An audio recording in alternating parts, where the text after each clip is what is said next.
Item ಯಾವುದೇ ಇರಲಿ try ಮಾಡಿ ಆಚಿ ಚಿಕನ್ ಮಸಾಲಾ. RSS ಬಗ್ಗೆ ಪ್ರಶ್ನಿಸಿರೋ ಪ್ರಿಯಾಂಕ್ ಖರ್ಗೆ ವಿರುದ್ಧ ಬಿಜೆಪಿ ಕಿಡಿಕಾರಿದೆ. ಪ್ರಿಯಾಂಕ್ ಖರ್ಗೆಯಾಗಿ ಪತ್ರ ಬರೆದಿದ್ರೆ ಸಂಘದ ಶಾಖೆಗೆ ಬಂದು ತಿಳಿಯಲಿ. ಶಾಖೆಗೆ ಬಂದು ತಿಳಿದುಕೊಂಡ್ರೆ ಮನಸ್ಸಲ್ಲಿರೋ ಕಲ್ಮಶ ದೂರವಾಗುತ್ತೆ. ಪ್ರಿಯಾಂಕ್ ಖರ್ಗೆಯಾಗಿ ಪತ್ರ ಬರೆದಿದ್ರೆ ಸಂಘದ ಶಾಖೆಗೆ ಬಂದು ತಿಳಿಯಲಿ. ಶಾಖೆಗೆ ಬಂದು ತಿಳಿದುಕೊಂಡ್ರೆ ಮನಸ್ಸಲ್ಲಿರೋ ಕಲ್ಮಶ ದೂರ ಆಗುತ್ತೆ. RSS 100 ವರ್ಷಗಳ ಜರ್ನಿಯೇ ಅದರ ಟ್ರ್ಯಾಕ್ ರೆಕಾರ್ಡ್. ಗೃಹ ಸಚಿವರಾಗಿ ಪತ್ರ ಬರೆದಿದ್ರೆ ಅವರ ಇಲಾಖೆಯಲ್ಲೇ ಮಾಹಿತಿ ಸಿಗುತ್ತೆ, ನೋಡ್ಕೊಳ್ಳಿ.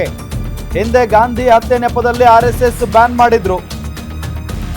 ಬಳಿಕ ಅವರೇ FIR ಮಾಡದೆ ಚಾರ್ಜ್ ಶೀಟ್ ಹಾಕದೆ ಬ್ಯಾನ್ ವಾಪಸ್ ಪಡೆದ್ರು. ಈ ಎಲ್ಲಾ ಮಾಹಿತಿ ಅವರ ಇಲಾಖೆಯಲ್ಲೇ ಚೆಕ್ ಮಾಡಿದ್ರೆ ಸಿಗುತ್ತೆ. ಬೆಂಗಳೂರಿನಲ್ಲಿ ಪರಿಷತ್ ಸದಸ್ಯ CT ರವಿ ಹೇಳಿಕೆಯನ್ನ ಕೊಟ್ಟಿದ್ದಾರೆ.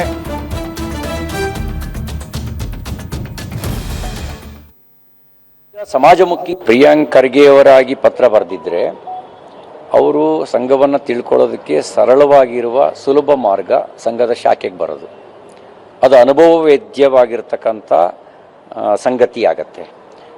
ಹೊರಗಡೆಯಿಂದ ಕೇಳಿ ತಿಳ್ಕೊಳ್ಳೋದಕ್ಕಿಂತ ಮುಕ್ತವಾಗಿ ತಾನೇ ಶಾಖೆಗೆ ಬಂದು ಶಾಖೆಯಲ್ಲಿ ಅರ್ಥ ಮಾಡ್ಕೊಳ್ತಾ ಹೋದಾಗ ಬಹುಶಃ ಅವರ ಮನಸ್ಸಿನ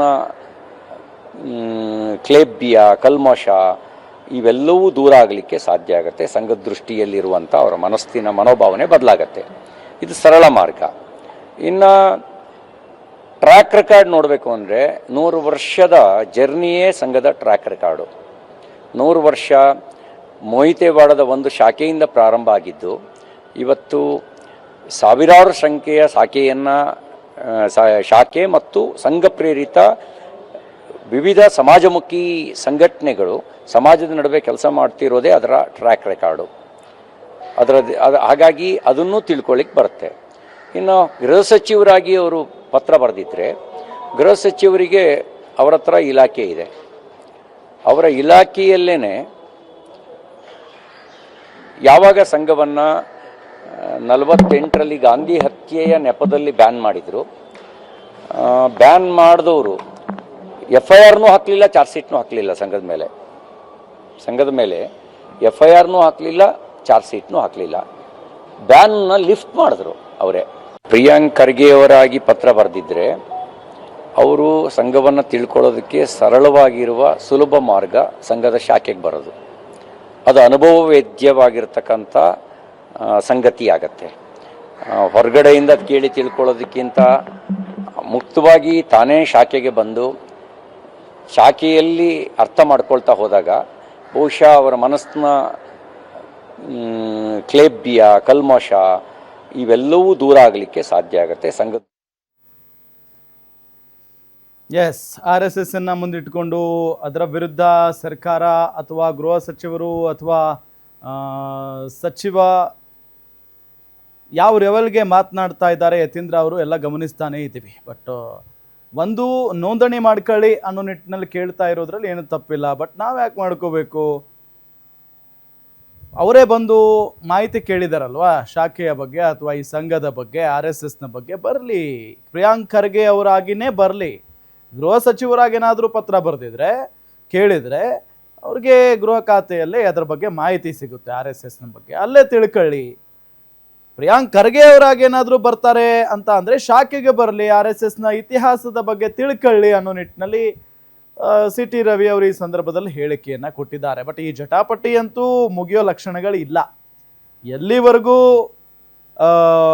ಈ ಗೃಹ ಸಚಿವರಾಗಿ ಖರ್ಗೆ ಅವರು ಇರ್ತಾರೋ ಅಲ್ಲಿವರೆಗೂ ಪ್ರತಿನಿತ್ಯ ಇದ್ರ ಬಗ್ಗೆ ಒಂದಲ್ಲ ಒಂದು ವಿಚಾರಗಳು ಹೊರಗೆ ಬರ್ತಾನೆ ಇರ್ತವೆ, ಒಂದಲ್ಲ ವಿವಾದ ಸೃಷ್ಟಿ ಆಗ್ತಾನೆ ಇರುತ್ತೆ. ಅವ್ರ ಪ್ರಶ್ನೆಗಳನ್ನು ಮಾಡ್ತಾನೆ ಇರ್ತಾರೆ, ಅದಕ್ಕೆ BJPಯವರು RSSನವರು ಉತ್ತರ ಕೊಡ್ತಾನೆ ಇರ್ತಾರೆ. ಇದೆಲ್ಲ ಕಂಟಿನ್ಯೂ ಆಗೇ ಆಗುತ್ತೆ.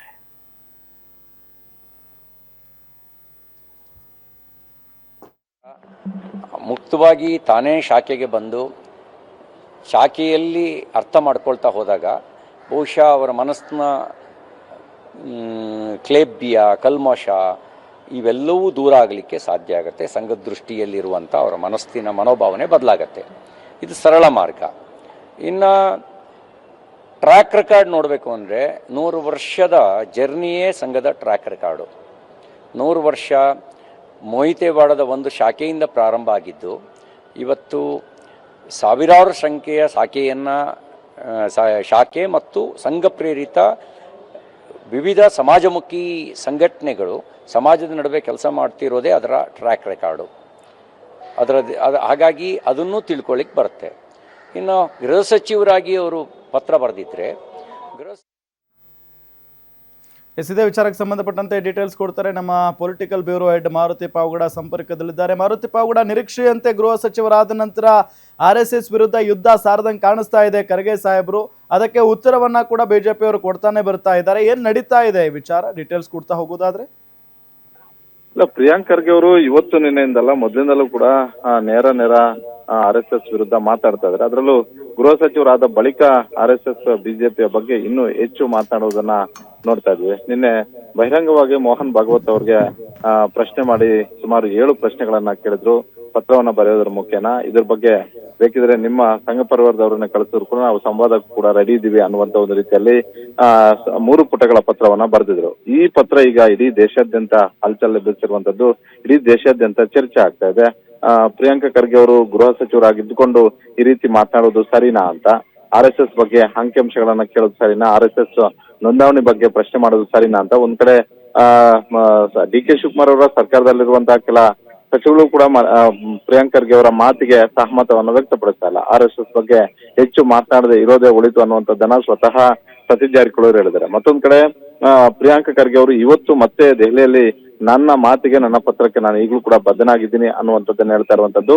RSS ಹುಟ್ಟು, ಬೆಳವಣಿಗೆ ಹಾಗೂ ವ್ಯವಹಾರಗಳ ಬಗ್ಗೆ ಮಾಹಿತಿಯನ್ನ ಕೊಡಿ, ಬಹಿರಂಗವಾಗಿ ಮಾಹಿತಿಯನ್ನ ಹಂಚ್ಕೊಳ್ಳಿ, ನೀವೇನ್ ತೆರಿಗೆಯಿಂದ ಮುಕ್ತರಾಗಿದ್ದೀರಾ ಅನ್ನುವಂತ ಒಂದು ಪ್ರಶ್ನೆಗಳನ್ನು ಕೂಡ ಇಟ್ಟಿರುವಂತದ್ದು. ಹೀಗಾಗಿ ಇವತ್ತು ಇಡೀ ಬಿಜೆಪಿಯ ಟೀಮ್ ಪ್ರಿಯಾಂಕ ಖರ್ಗೆ ಅವರ ವಿರುದ್ಧ ಮಾತಾಡ್ತಾ ಇದೆ. ಪ್ರಿಯಾಂಕ ಖರ್ಗೆ ಅವರಿಗೆ RSS ಬಗ್ಗೆ ಗೊತ್ತೇ ಇಲ್ಲ, RSS ಬಗ್ಗೆ ಈ ಹಿಂದೆ ಪ್ರಶ್ನೆ ಮಾಡಿದಂತವ್ರಿಗೆ ರಾಜಕೀಯವೂ ಕೂಡ ಇಲ್ಲದೆ ಇರುವಂತ ಒಂದು ರೀತಿಯಲ್ಲಿ ಆಗಿದೆ. ಮುಂದಿನ ದಿನಗಳಲ್ಲಿ ಪ್ರಿಯಾಂಕ ಖರ್ಗೆ ಅವ್ರಿಗೂ ಕೂಡ ಅದೇ ಆಗುತ್ತೆ ಅನ್ನುವಂತ ಒಂದು ರೀತಿಯಲ್ಲಿ ಬಿಜೆಪಿಯ ವಿರೋಧ ಪಕ್ಷ ನಾಯಕರಂತಹ ಚಲವಾದಿ ಅವರು ವಾರ್ನಿಂಗ್ ಅನ್ನ ಕೊಟ್ಟಿದ್ದಾರೆ. ಮತ್ತೊಂದು ಕಡೆ ಅಶೋಕ್ ಹಾಗೂ ವಿಜೇಂದ್ರ ಅವರು ಕೂಡ ಇದನ್ನೇ ಹೇಳಿದ್ದಾರೆ. ಪ್ರಿಯಾಂಕ ಖರ್ಗೆ ಅವರು ಮುಂದಿನ ದಿನಗಳಲ್ಲಿ ಹೇಗೆ ಚುನಾವಣೆಯನ್ನ ಮಾಡ್ತಾರೆ, ಯಾವ ರೀತಿಯಾಗಿ ರಾಜಕೀಯವನ್ನು ಮಾಡ್ತಾರೆ ನೋಡ್ತಾ ಇರಿ ಅನ್ನುವಂಥ, ಅಂದ್ರೆ RSS ಬಗ್ಗೆ ಮಾತಾಡಿದ್ರೆ ಯಾರು ಕೂಡ ಸಹಿಸೋದಿಲ್ಲ ಅನ್ನುವಂತ ಒಂದು ಸಂದೇಶವನ್ನ ರವಾನೆ ಮಾಡೋ ನಿಟ್ಟಿನಲ್ಲಿ ಬಿಜೆಪಿ ಅವರು ಮಾತಾಡ್ತಾ ಇದ್ದಾರೆ. ಮತ್ತೊಂದು ಕಡೆ ಪ್ರಿಯಾಂಕ್ ಖರ್ಗೆ ಅವರು ನನ್ನ ಮಾತಿಗೆ ಬದ್ಧ, ನನ್ನ ಪತ್ರಕ್ಕೆ ಈಗಲೂ ಕೂಡ ಬದ್ಧ ಅನ್ನೋದ್ರ ಮುಖೇನ ಇಡೀ ಕಾಂಗ್ರೆಸ್ನ ಹಲವು ನಾಯಕರ ಅಪಸ್ವರ ಮತ್ತೆ ಆಕ್ಷೇಪದ ನಡುವೆ ಕೂಡ ಮತ್ತೆ RSS ವಿರುದ್ಧ ಮುಗಿಬಿದ್ದಿದ್ದಾರೆ ರಾಮ್. ಹೀಗಾಗಿ ಇಂದು ಇಲ್ಲ ನಾಳೆಗಿದ್ದೇನು ಕಂಪ್ಲೀಟ್ ಆಗುವಂತ ಒಂದು ವಿಚಾರ ಅಲ್ಲ, ಇನ್ನಷ್ಟು ಕಾಲ ರಾಜ್ಯ ರಾಜಕಾರಣ, ರಾಷ್ಟ್ರೀಯ ಮಟ್ಟದ ರಾಜಕಾರಣದಲ್ಲೂ ಕೂಡ ಹಿಡಿದಾಡ್ಕೊಂಡು ಹೋಗುತ್ತೆ. ಯಾಕಂತೇಳಿದ್ರೆ ರಾಷ್ಟ್ರೀಯ ಮಾಧ್ಯಮಗಳಲ್ಲೂ ಕೂಡ ಇದೇ ವಿಚಾರವನ್ನ ಪ್ರಿಯಾಂಕ ಖರ್ಗೆ ಅವರು ಹೇಳಿದ್ದಾರೆ ರಾಮ್. ಓಕೆ, ಥ್ಯಾಂಕ್ ಯು ತಮ್ಮೆಲ್ಲ ಮಾಹಿತಿಗಾಗಿ.